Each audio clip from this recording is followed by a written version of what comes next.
एक प्रेरक कथा जो सोच बदल दे। सबके कर्म और भाग्य अलग अलग क्यों? एक प्रेरक कथा। एक बार एक राजा ने विद्वान ज्योतिषी की सभा बुलाकर प्रश्न किया। मेरा जन्म पत्रिका के अनुसार मेरा राजा बनने का योग था।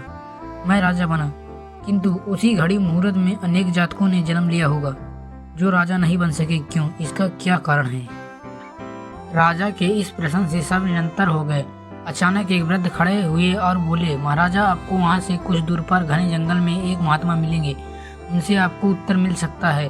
राजा ने घोर जंगल में जाकर देखा कि एक महात्मा आग के ढेर के पास बैठकर अंगार खाने में व्यस्त हैं। राजा ने महात्मा से जैसे ही प्रश्न पूछा, महात्मा ने क्रोधित होकर कहा, तेरे प्रश्न का उत्तर आगे के पहाड़ियों के बीच एक और महात्मा है, वे दे सकते हैं। राजा की जिज्ञासा और बढ़ गई। पहाड़ी मार्ग पार कर बड़ी कठिनाइयों से राजा दूसरे महात्मा के पास पहुंचे। राजा हक्के बक्के रह गए। दृश्य ही कुछ ऐसा था। वे महात्मा अपना ही मांस चिमटे से नोच नोच कर खा रहे थे।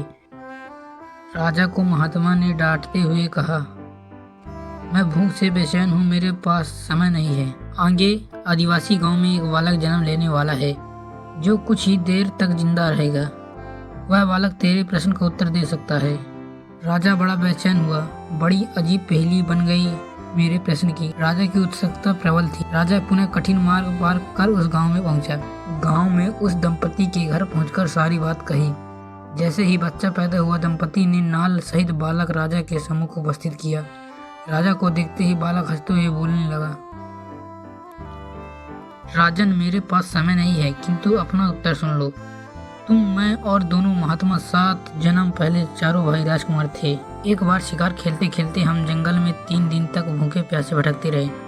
अचानक हम चारों भाइयों को आटे की एक पोटली मिली। हमने उसकी 4 बाटी सेकी और अपनी अपनी बाटी लेकर खाने बैठे ही थे कि भूख प्यास से तड़पते हुए एक महात्मा वहां आ गए। अंगार खाने वाले भैया से उन्होंने कहा, बेटा, मैं 10 दिन से भूखा हूँ, अपनी बाटी से मुझे भी कुछ दे दो, मुझ पर दया करो, जिससे मेरा भी जीवन बच जाएगा। इतने सुनते ही भैया गुस्से से भड़क उठे और बोले, तुम्हें दे दूंगा तो मैं क्या खाऊंगा, चलो भागो यहाँ से।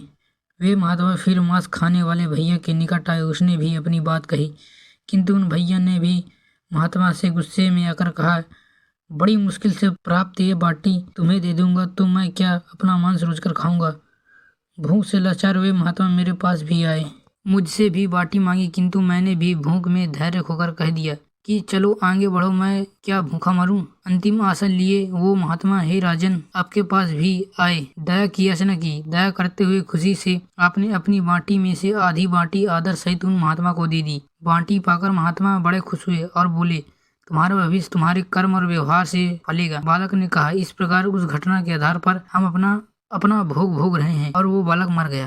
धरती पर एक समय में अनेकों फल फूल खिलते हैं, किंतु सबके रूप, गुण, आकार, प्रकार, स्वाद भिन्न होते हैं। राजा ने माना कि शास्त्र भी 3 प्रकार के हैं, ज्योतिषी शास्त्र, कर्तव्य शास्त्र और व्यवहार शास्त्र। हम सब अपना किया दिया लिया ही पाते हैं। अर्थात जिस प्रकार गलत पासवर्ड से एक छोटा मोबाइल नहीं खुलता, तो सोचिए गलत कर्मों से जन्नत के दरवाजे कैसे खुल सकते हैं। इसी प्रकार मानव का जीवन होता है।